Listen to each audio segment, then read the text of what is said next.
You are listening to PastThink.com audiobook. Please like and subscribe, thank you. Chapter 69. Guanlu uses the Book of Changes to work out what to do. 5 brave men die for their country. Chow Chow watches in horror as the dead come back to life, and the shock makes him collapse. Then, just as quickly as it came, the wind disappears, and the bodies with it. He is carried back to his palace, but nothing seems to work to cure him of the shock. Nothing, that is, until one of the imperial astrologers suggests that an astonishing diviner by name Guanlu should be invited. Chow Chow is warned that this amazing man is not only ugly, but also very rude and very fond of wine. Born to a tribal family, even as a young man he showed an extraordinary interest in the stars. Indeed, his family found it very difficult to get him to go to bed at night, because he just wanted to look at the stars. As he grew, he took to studying the I Ching 16, and he developed a skill at physiognomy, reading people's fortunes from their faces. Many are the stories told of the incredible skills of Guanlu. He can outdebate any number of scholars on the meaning of the I Ching. And he is renowned as an exorcist. Once he was asked to help 2 brothers understand why they were both lame.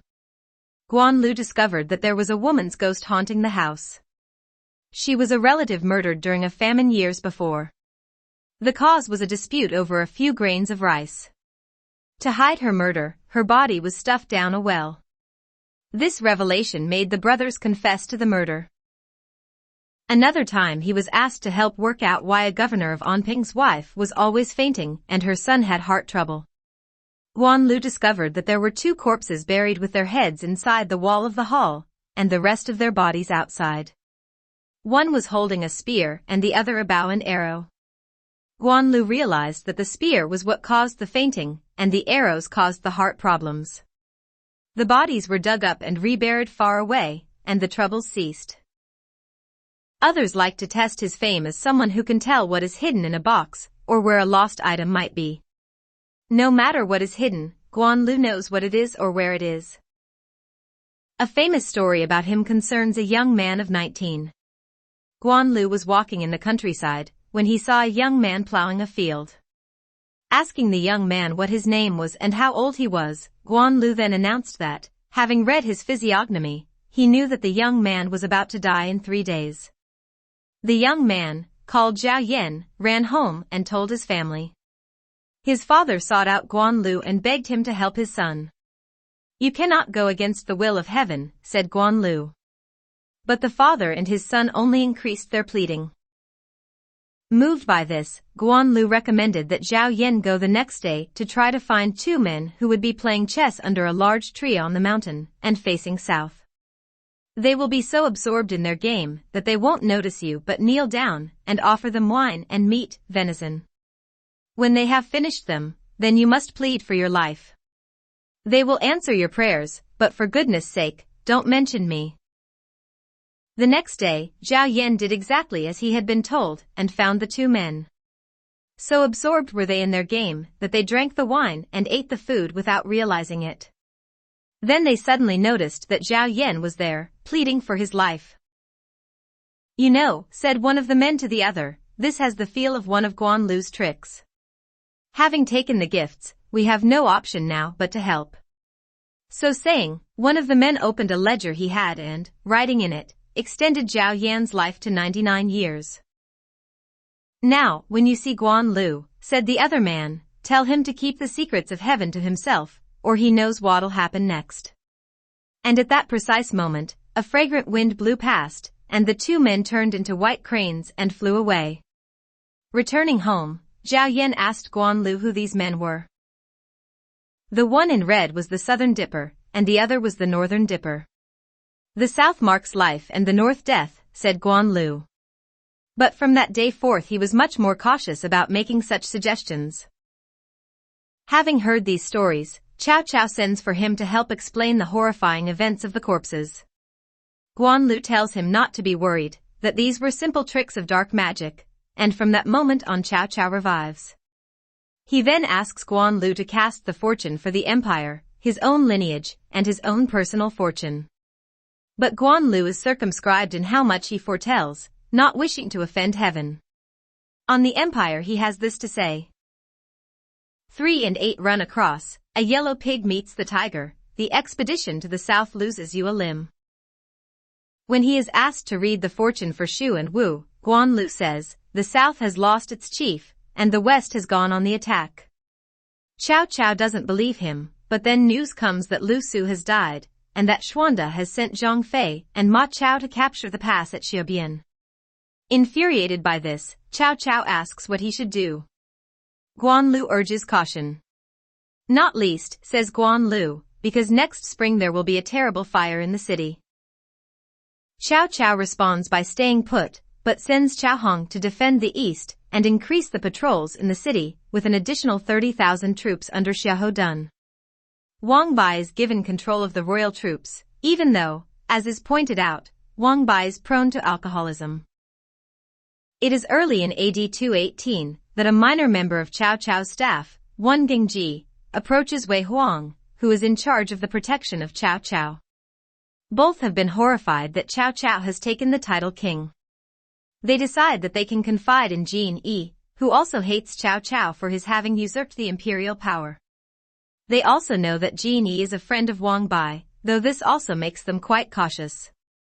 Having made sure he is on their side, together they hatch a plot to kill Wang Bai, bring the royal guard onto their side, and then use them to kill Cao Cao. They also recruit 2 others, sons of the imperial physician Ji Ping, whom Cao Cao had murdered years before.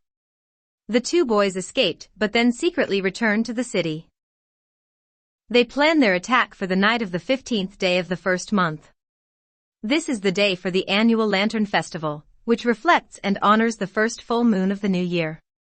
To start the attack, Gengji and Wei Huang will bring their armed staff to where Wang Bai has his camp for the royal guard. The instant they see fires in that camp they are to charge in. Once Wang Bai has died, they are to go directly with Jin Yi to the palace, where Jin Yi will ask the emperor to climb up into the Tower of 5 Phoenixes, from where he will order the capture of Cao Cao. Meanwhile, the 2 sons of Ji will break into the city and start fires all over the place as a signal.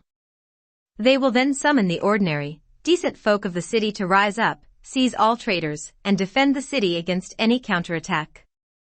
Once the emperor has given his command for traitors to be seized, they will attack Yejuan and capture Cao Cao, simultaneously calling on Xuanda to come to the rescue of the imperial family.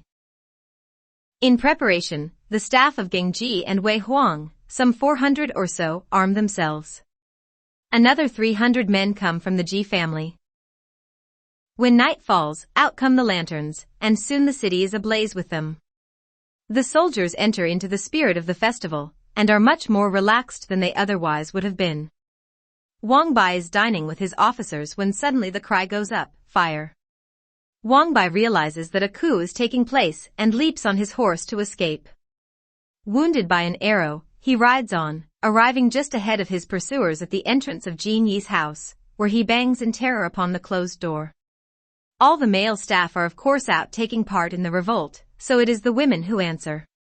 In fact, Jin Yi's wife, thinking it is her husband, calls out, "Have you killed Wang Bai yet?" Wang Bai turns away and flees to Cao Xiu outside the city to tell him of the revolt. Cao Xiu summons a troop of some 1,000 men and rides to the rescue.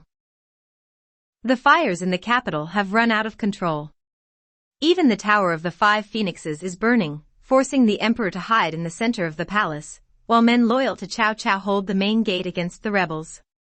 Outside the city are 30,000 soldiers, garrisoned there by Cao Cao after he heard the prophecy from Guan Lu and under the command of Xiahou Dun. With the arrival of Xiahou Dun and his men, the rebellion is doomed. By dawn it has collapsed, and the Ji brothers are dead. Gengji and Wei Huang are captured and more than 100 of their followers lie dead. Xiahou Dun's men put out the fires and arrest the extended families of the 5 plotters. Cao Cao orders the immediate execution in public of all the members of every guilty family. As he is led to his death, Gengji cries out that he will come back as a ghost to kill Cao Cao. To silence him, a sword is thrust into his mouth, and Gengji dies. Wei Huang kills himself by smashing his head against the paving stones. As a poet has written, Gengji, truly dependable, Wei Huang, distinguished. Try to honor heaven's choice with their own hands. They didn't realize the Han's mandate was over. Their grief goes down with them to the 9 springs of hell. After the execution of the families, Xiahou Dun brings all the palace staff to Yejuan, where Cao Cao has set up 2 flags, red to the left and white to the right. Then Cao Cao summons the officials. Those who came out to fight the fires stand by the red flag. Those who stayed at home and did nothing, stand by the white flag. 2/3 of the officials, thinking that if they were assumed to have come out to help they will be rewarded, go to the red flag. The rest stand by the white flag and, to everyone's surprise, it is those by the red flag that Cao Cao orders arrested. Horrified at this, they protest, but Cao Cao replies, "You didn't come out to help but to support the rebels," and he orders their immediate execution. 300 or more die that day. Those who chose the white flag are rewarded and return with relief to the city. Wang Bai dies as a result of the arrow and is given a ceremonial funeral, while Cao Xiu is put in charge of the royal guard. In response to all this, Cao Cao increases the size, splendor and authority of his court. Cao Hong has arrived at Hanzhong, and with Zhang He and Xiahou Yuan is ensuring it is well secured. As Ma Chao approaches, skirmishes take place, and one of his commanders is killed in battle with Cao Hong. Troubled by all this, Ma Chao takes refuge in Xiaobian, and refuses to be drawn out. Meanwhile, Cao Hong has retreated rather than push ahead. When Zhang He asks him why, Cao Hong confesses that he has been alarmed by Guan Lu's prophecy that a senior commander will die. Zhang He laughs at this and asks, "How can a professional soldier with your experience take seriously the mutterings of a fortune teller? Let me go ahead and try to seize Baxi, and the rest will then fall into our hands." Cao Hong points out that Baxi is defended by none other than Zhang Fei, of whom everyone is scared. But Zhang He retorts that he is not afraid of a baby like Zhang Fei. Cao Hong makes him vow that if he fails he will accept the punishment decreed by the military law, and Zhang He happily agrees. And so he sets out to fight Zhang Fei. Pride often goes before a fall. Ill-prepared attacks usually fail. So what happens next?